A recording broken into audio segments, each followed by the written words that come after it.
Lalu bagaimana cara kita melewati cobaan, teman-teman sekalian? Saya coba berikan beberapa kiat. Yang pertama, Anda yakin kulla yusibana illa ma kataballahu lana. Allah mengatakan dalam Al-Quran, ya, katakanlah kami tidak akan ditimpa kecuali dengan apa yang sudah Allah catatkan buat kami. Memang Allah takdirkan di detik ini, di waktu ini sedang ada cobaan seperti itu. Tetapi ini harus dikemas dengan ayat yang lain, yaitu inna ma'al usri yusra. Ya.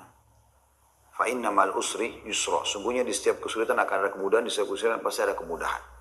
Jadi saya yakin Anda masih banyak memiliki kemudahan. Seperti misalnya Anda masih bisa bernafas, masih bisa melihat, masih bisa mendengar gitu kan. Dan Allahu a'lam, mungkin Anda juga sampai hari ini 8 hari Ramadan Anda masih bisa ya, hidup, puasa, makan dan seterusnya. Tapi mungkin kekurangan karena pendapatan yang biasa rutin datang ini sudah nggak ada. Mungkin juga Allah Subhanahu wa taala menggerakkan beberapa hamba-hambanya yang memenuhi kebutuhan Anda. Teman-teman, coba bergantung kepada Allah Sang Pencipta. Dan jangan ragu tentang masalah itu. Bergantung kepada Allah Subhanahu wa taala. Saya ingin berbagi sebuah kisah. Menukil sebuah kisah seseorang yang sangat susah hidupnya. Dari orang-orang kisah klasik dulu tentunya. Dia sangat susah sekali hidupnya. Dan saking susahnya sampai dia bilang, dia ceritakan dirinya, saya cuma hidup dari pendapatan harian saya. Dia bilang satu waktu, saya keluar,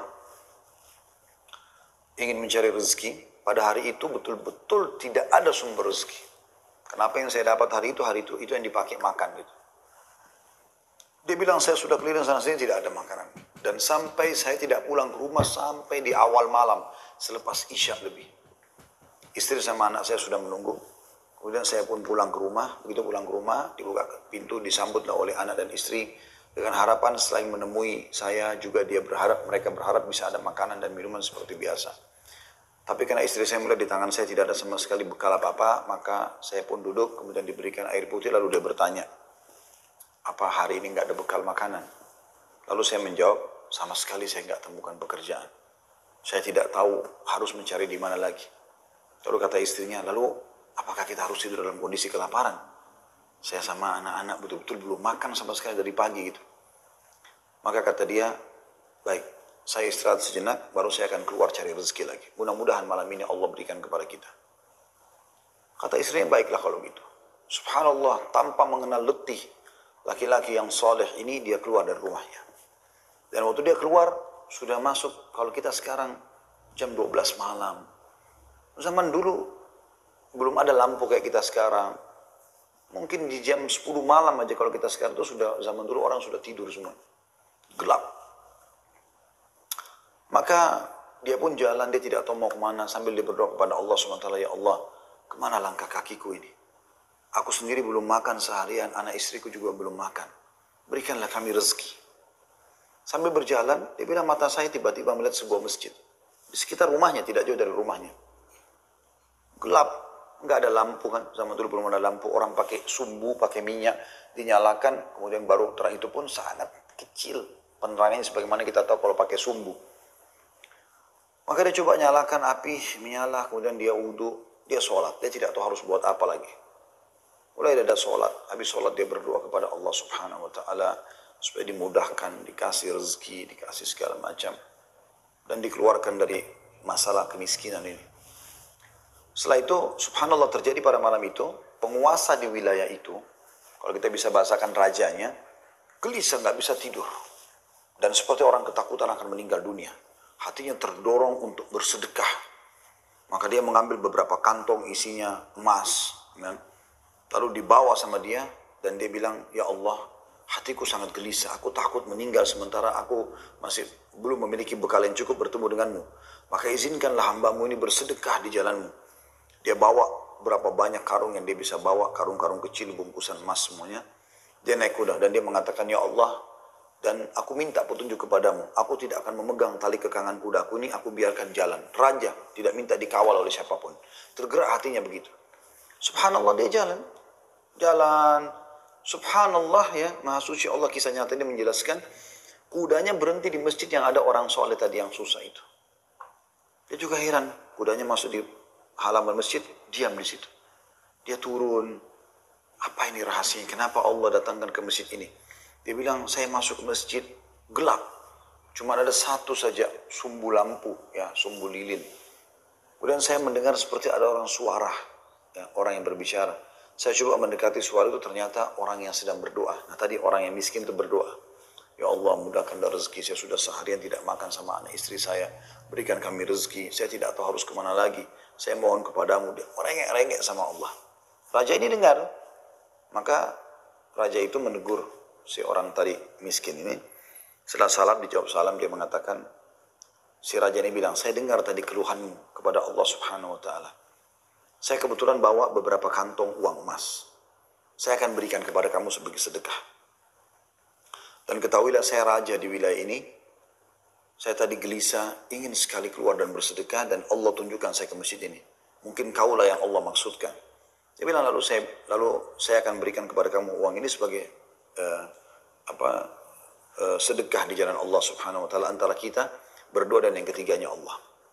Dan saya berharap apapun yang kau butuhkan, datanglah ke istanaku setiap saat. Saya yakin Allah yang menggerakkan saya bertemu dengan kamu. Subhanallah, orang miskin ini luar biasa kalau punya keimanan. Apa yang dia bilang?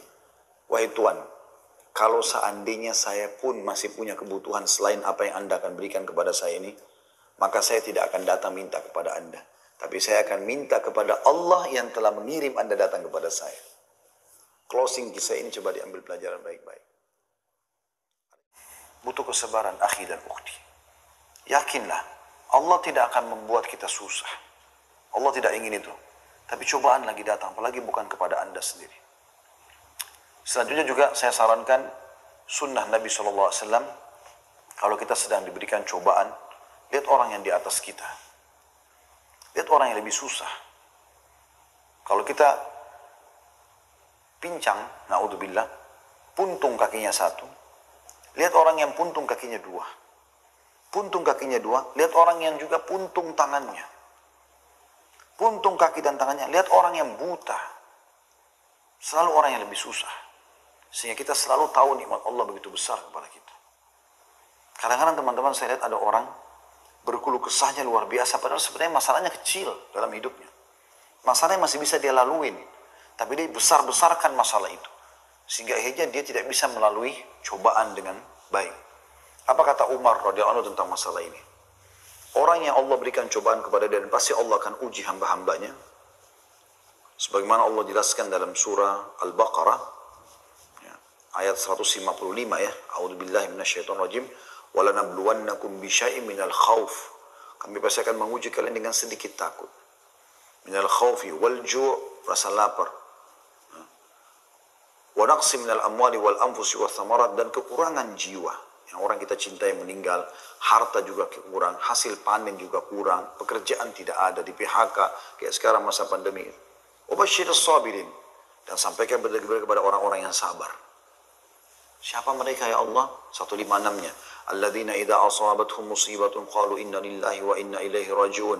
Mereka yang kalau ditimpa musibah mereka mengatakan kami milik Allah, kami akan kembali kepada Allah. Lalu Allah bilang apa? Ulaika, mereka-mereka lah. Alaihim salawatu min rabbihim wa rahmah. Mereka akan dapat ya jalan keluar dan rezeki dari Tuhan mereka. Wa ulaika humul muflihun, dan mereka adalah orang-orang yang beruntung, gitu kan? Dari sini teman-teman sekalian, Anda sabar dalam melaluinya dan lihat orang yang lebih berat. Insya Allah akan ada jalan keluar. Tidak mungkin tidak. Yang penting teman-teman, di saat kita lagi genting, terus bergerak, terus berusaha, terus ikhtiar, terus berdoa kepada Allah SWT. Saling dukung-menukung, jangan saling menyalahkan. Jangan Anda menyalahkan suami yang mungkin lagi stres juga pengen cari kerjaan. Jangan juga suami berhenti total dari usaha. Apa saja. Mungkin rezeki Anda ada pada tetangga Anda, mungkin ada rumah yang mewah, yang bagus di dekat rumah, tawarkan diri. Semoga Allah SWT memberikan kita semua jalan keluar yang terbaik.